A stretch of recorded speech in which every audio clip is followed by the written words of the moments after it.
Breaking news to CNN just moments ago, President Donald Trump taking questions in the Oval Office, and we were tracking a number of major headlines, including the president confirming that he spoke with Israeli Prime Minister Benjamin Netanyahu about not interfering during nuclear talks between the United States and Iran. And let's go right now to the White House and CNN's Elena Treen. Elena, what else did the president say?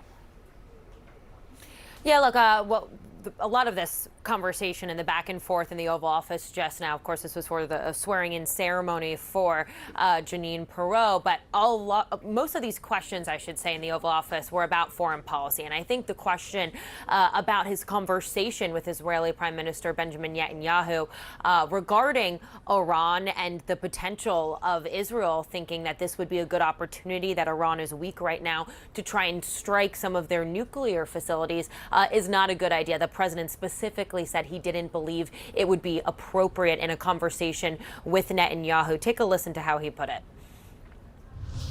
I just said, I don't think it's appropriate. We're having very good discussions with him, and I said, I don't think it's appropriate right now. Because if we can settle it with a very strong document, very strong, with inspections and no trust. I don't trust anybody. I don't trust anybody. So no trust. I want it very strong, where we can go in with inspectors, we can take whatever we want, we can blow up whatever we want, but nobody getting killed. We can blow up a lab, but nobody's going to be in the lab, as opposed to everybody being in the lab and blowing it up, right? Two ways of doing it. Yeah, I told him this would be inappropriate to do right now because we're very close to a solution. Now, that could change at any moment. So a few things to note here, Boris and Brianna. One, of course, is these are actually some of the most extensive comments we've heard from the president regarding what a potential deal with Iran about a nuclear program could be. Now, we do have some reporting that in the coming days there could be some broad agreement, of course, between the United States and Iran about what this would look like. The president's envoy, Steve Witkoff, his envoy for the Middle East, has been meeting repeatedly now with representatives from Iran to try and work out some sort of agreement to prevent Iran from creating any sort of nuclear weapon, something, of course, the president has said he very much intends to work out an agreement to avoid. And so here you heard the president talking about inspections and whatnot, but he did confirm again that he did speak via the phone with Benjamin Netanyahu to tell him now is not the time to try and take the opportunity and strike these facilities. He's been very clear that he wants these negotiations to end in a deal, and essentially said that his conversation with Israel has been, do not get in the way of that. And Elena, what did President Trump say about reporting indicating that he's growing frustrated with Vladimir Putin and Russia's war in Ukraine and the lack of progress in peace talks? Yeah, so one of the reporters in the room asked the president directly, do you think Vladimir Putin is serious about actually wanting a peace deal? Because it's something now, this has really been the key question, is whether or not President Donald Trump himself believes that Putin actually wants peace. And his answer here was different than one that he's given in the past. The president essentially said, we'll know in 2 weeks. Not exactly clear what timeline he was referring to there, but he said, we'll know in 2 weeks if Vladimir Putin is tapping us along. And he said, if it turns out that he is, stringing the United States along in some of these negotiations, then Trump said, quote, we'll respond very differently. And this really has come at a moment when we've seen the president visibly grown far more frustrated and impatient with how Russia has been acting. Of course, we've seen the president now in recent days criticize Vladimir Putin and Russia for some of the attacks, some of the worst attacks, really, we've seen them launch on Ukraine since the onset of this war. But really, the president's rhetoric changing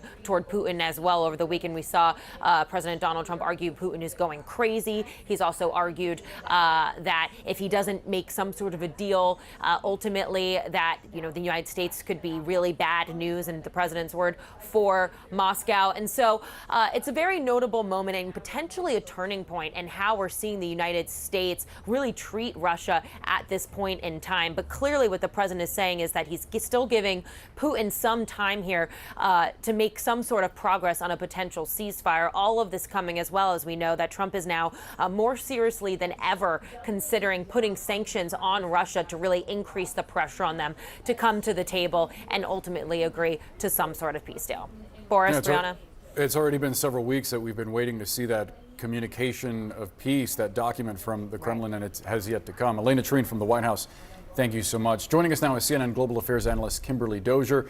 Kim, it really is stunning that it appears that at this point the U.S. is closer to a deal with Tehran and Iran over a potential nuclear program than it is to Russia and peace in Ukraine.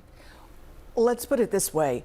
Trump thinks they're closer to a deal with Iran, but the latest comments from Iran are that there is no deal unless they are allowed to continue uranium enrichment for civilian purposes. And Iran is a signatory to the Nuclear Non-Proliferation Treaty, which gives them the right to this kind of uranium manufacture.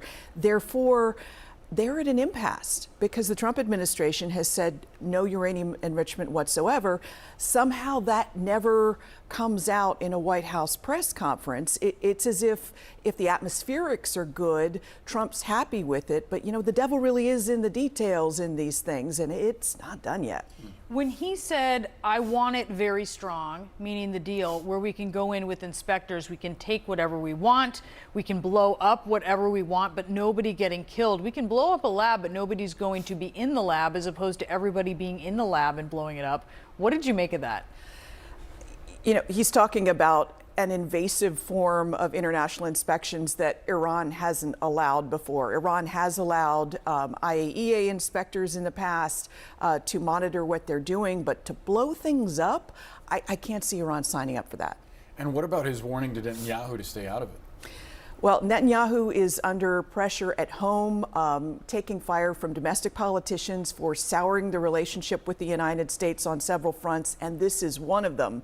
But from Netanyahu's point of view, if he wants to stay in power, he needs to keep Iran on the back foot. Now, the response to October 7th attacks has already unseated Assad in Syria and decimated Iran's proxy forces in Lebanon and Syria.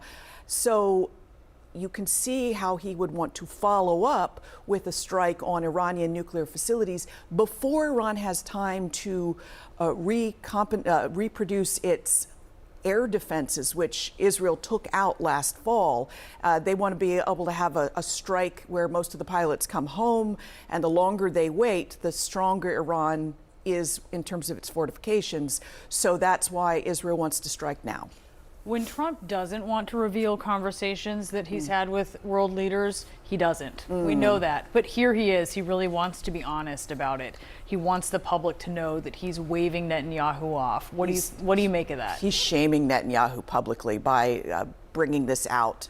And that also shows that to a certain extent, he feels emboldened, and he feels that Netanyahu needs to be put in his place and put on notice. It's also a signal to Iran to say, look, we're holding them back, so you better cooperate with us or we might let them do what they want. A fascinating contrast, especially with Trump's treatment of Vladimir Putin. I don't know how many times we've talked about Putin needing to see action instead of just words to be deterred and to be swayed to negotiating peace. Yeah. Is this offering of another few weeks to see what the Kremlin is going to do serious? Is that good policy? Trump keeps giving Putin more rope, and Ukrainians and Europeans that I speak to, I just had a trip to Ukraine, they are wondering why Trump is just as afraid as Biden was of Putin's potential use of nuclear weapons. That's the only thing that they can come up with, that Trump keeps delaying taking any sort of actual action to hurt the Putin administration, like the sanctions that are waiting in the wings being discussed on Capitol Hill. Then why threaten them over and over? It's sort of like saying, I have a line, and then never enforcing a line. Yeah, and I've heard from European officials that according to their intelligence, advisors around Putin have derided Donald Trump, called him all talk and no action, and advised Putin that he can just keep playing this out. Meanwhile, Russian forces are building up on the ground right near a Ukrainian area called Sumy. Looks like they're preparing for a summer offensive to try to keep taking more territory while this talking goes on.